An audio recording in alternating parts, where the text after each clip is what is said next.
Good afternoon, everybody. Sydney, I almost said Tyler. Tyler, Henry. Preseason. We're in preseason mode, everyone. Welcome to Scarves and Spikes YouTube channel where you're watching at X, Facebook, and YouTube. Thanks for watching. We're live here, of course, for our Lady United's preseason match against Birmingham Legion, gentlemen. Second of, was it 5 or 6 preseason matches? Last one before they go to Bradenton, Florida next week. A little bit of breaking news. You may have seen it on social media. Pedro Amador out 2 to 3 weeks, so essentially the rest of the preseason with hamstring injury. Doesn't sound like it's serious, so it sounds like he might be back before the regular season begins. Stian Gregerson, Pedro Amador, Stian Gregerson, Shande Silva, and Derek Williams, day-to-day, they should be back with the team for the trip to Florida next week. So a few injury updates, but generally, how are you guys feeling about this particular match?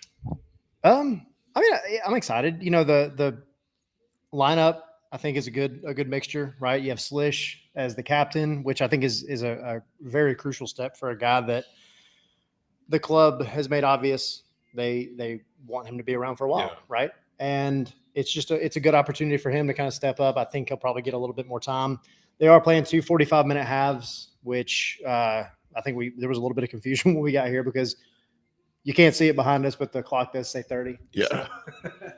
So, Especially counting down, I think, for the warm-ups. Right. yeah, now it is. Yeah. That's how it goes. But no, it's good for Slish. You know, you've got another veteran out there, Ronald Hernandez. You're good. Preseason mode, like I said. Yeah, we're all in preseason mode. It's okay. But no, I mean, I think it's going to be a good time. There's lots of fans already showing up. And yeah, I think it's just another good celebration before you get down to Florida to where it kind of becomes, all right, now we're starting to need to see a little bit more cohesion, a little bit more chemistry, things like that. So, but I'm excited. Got a Teddy out hashtag from Omer. So thanks, Omer, for watching and the overreacting to preseason injuries. Henry, what do you think? I think that it's another preseason. It's another preseason game, and like you look at this lineup, just like the one in the last game, it's a mixture of first team and some reserves, and like also looking at the bench, there are only 9 players on the bench. Obviously, you have 4 players missing.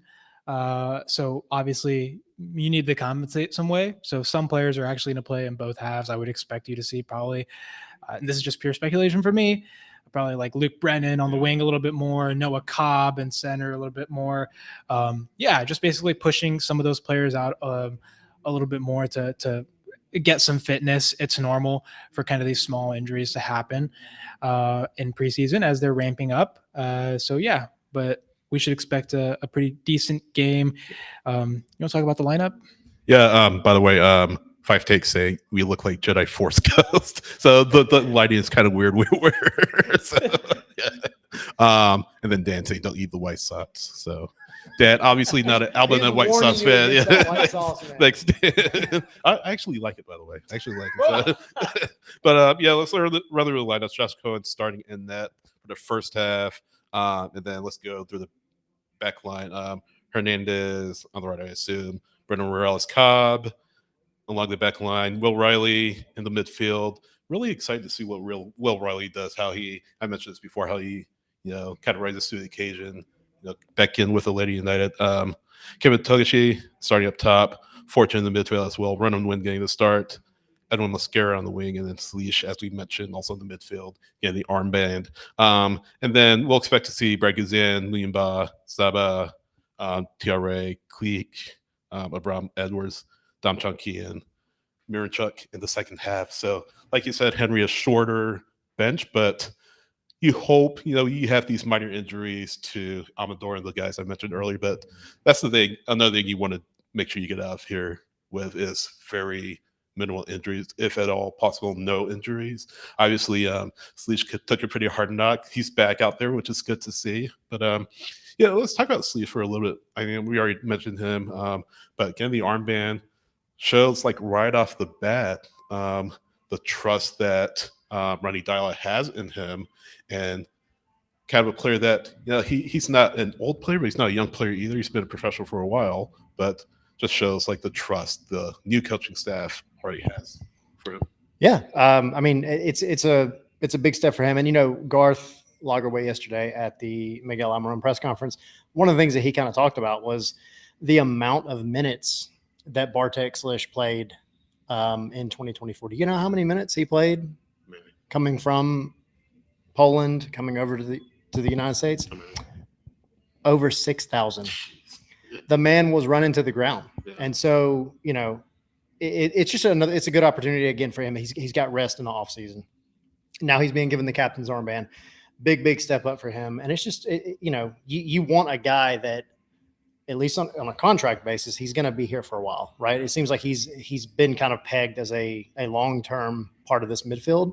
So yeah, I mean, it's exciting for him. And then the rest of the guys in this first half, I mean, I'm excited about Togashi. I'm really excited. What I saw from him in Chattanooga was very energetic, kind of chaotic in a good way play from your striker. And then, I'm excited about seeing Luke Brennan again. Yeah. One last thing about Sleesh, I know we've mentioned this before. Last year, League's Cup, just awful memories from him, but he bounces back. Of course, has a massive goal in the playoffs, so sort of that growth for him, like not being defined by that moment in League's Cup, but just moving past that, going past it. And I want to see what his maturity level looks like in 2025. I don't doubt he'll showcase it, but I want to see how he continues to, again, grow into the team. But yeah, absolutely. I mean, Luke Brennan, in the last game particularly, he was one of the highlights for me. I mean, he looked very, very good on that right side, just cutting inside, using his pace, getting around defenders, getting into the right areas to to create danger. Sorry. And Alabama barbecue sauce. yeah, it's hitting hard, man. But yeah, he's one that I'm definitely looking for in this game. I'm also looking at Noah Cobb, who's going to be on that back line, I believe, in the first half. Yep, first half, along with Efren Morales. I love what I saw from Cobb in the Chattanooga game. He was very effective defensively, which we've already seen from him from last season, but also he's been helping to progress the ball a whole lot more. He's been playing some more penetrative line-splitting passes in that Chattanooga game. That really surprised me for a player like him. He's 19 years old and he's already doing this. To me, it shows a little bit of kind of Ronnie Dyla's influence, because he emphasizes a lot of moving the ball forward quickly and being able to kind of capitalize on those quick, direct movements. So we're hopefully going to see a little bit more of that today, and hopefully, more of the team moving forward and not playing the what Ronnie Dyla was calling the boring passes. Hopefully there's a more hopefully this is a more entertaining game, exactly. Waffle House. But yeah, I'm excited to see what we might see today. And just to kind of clarify some things, Omer saying, asking why there were more players for the twos. So they had a friendly against Life University at 10 a.m. At the training ground. So obviously it would have been a tough ask for a lot of them to come out for both matches. So that kind of is the response to that. So that's why you're not seeing a lot more twos players. I'd imagine you see a lot more, or at least a few more next week in Bradenton when they get out there. But yeah, that's the explanation for that. But yeah, I think it'll be a fun match. Hopefully it's a win. Hopefully you can kind of shake off what happened in Chattanooga. But whatever the result, and we've mentioned this before, best not to overreact, because it is a learning process. You are in preseason. You're trying to iron out some of the wrinkles, get yourself ready for the regular season. So let's just see what happens. Let's see the younger players, how they do. Brennan, Cobb, Sean Key, we'll see him probably in the second half. Roman Wynn, we'll see him probably in the second half. Or is he starting? I forgot. He's starting. Yeah, he's starting. Yeah. Leading goal scorer. Goal scorer. Also players like Mascara. Mascara almost scored an equalizer against Chattanooga, but 9 times out of 10 that goes in, but the goalkeeper with really a save of his life to keep that out. Yeah. So let's see how he kind of shakes things off. We'll probably see him in the second half, but he's another player that we've mentioned. Hey, let's see how he does to kind of raise his level of play. We've talked about, with Saba going on international duty, Almiron going on international duty, Silva, well, maybe not Silva, but players like Silva, players like Mascara starting on the wings in place of them are going to need to step things up. Yeah, absolutely. That's all about, the depth on the wings right now, especially with the Almiron signing.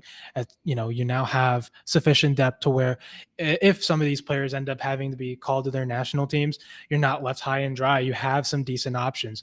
And I think with the players like Luke Brennan, who are now starting to step up in this season, right, you start to push the level of competition, and now that makes the team overall better, especially since like I wrote in an article like about a month ago, Ronnie Dyla's tactical system emphasizes a lot of playing down the wings. So those players are going to be very key.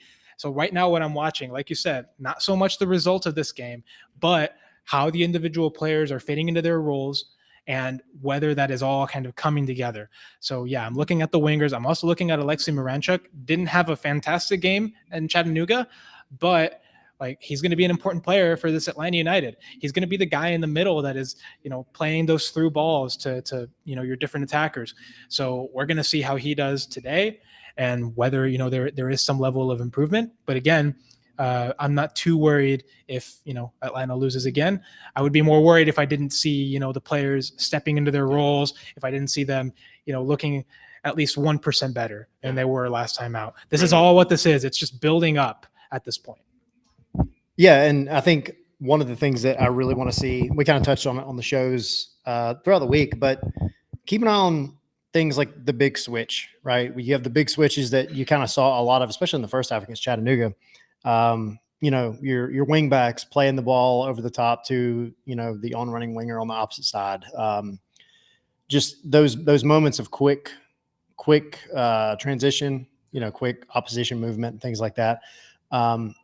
Because like you said, we know Dyla, we knew it before, and then he goes to Chattanooga and he's like, no, I don't want to see boring soccer like that again. Anything that they can do to progress the ball, move it forward, and not play it back as much. And of course, like we all know, playing back is part of soccer. That's part of the strategy at times, but it does seem like some of these players have gotten in habits of maybe playing it safe. And Dyla, that's not the kind of football that he wants to play. So, yeah, keep an eye on things like the big switches, keep an eye on the long balls from like Noah Cobb, and the through balls from Miranchuk, things like that. That's what I want to see. Now, whether they come off successfully in terms of goals, I mean, it'd be nice, but that's not the most important thing here. One other thing that I will tell the folks at home, look at how the fullbacks create overlaps on the wings. That is another main tactical focus of Ronnie Dyla's teams. So look at what are Ronald Hernandez and Ronan Wynn, what they are doing, and then Matt Edwards in the second half, what they're doing on their sides to get over, across, and create numbered advantages on their different sides. I saw a question from Omar, who's going to play the 10. I don't think there is going to be a 10 in this first half. I think it's probably going to be more like a flat 4-3-3 with, that midfield. Probably Switch is going to play a single pivot probably a single pivot with Riley and Jay Fortune kind of a little bit up front of him as dueling eights. But we'll see how that comes together on the field. You never know if Ronnie Dyla sees a different role developing in one of those midfield players. But yeah, it's all a matter of how we see it as it plays out in the game. So it's I'm just looking at the crowd here. Teams, of course, warming up on the field. Not a full stadium just yet. This far in behind us, it's kind of closed off, so you're not going to see any fans there. But you're going to see the fans below us. Looking around, definitely see some Atlanta United kits in the picture here. But yeah, kickoff is about 3:30 Central Time, 4:30 Eastern Time. So it's going to be on Atlanta United's website, atlutd.com/live.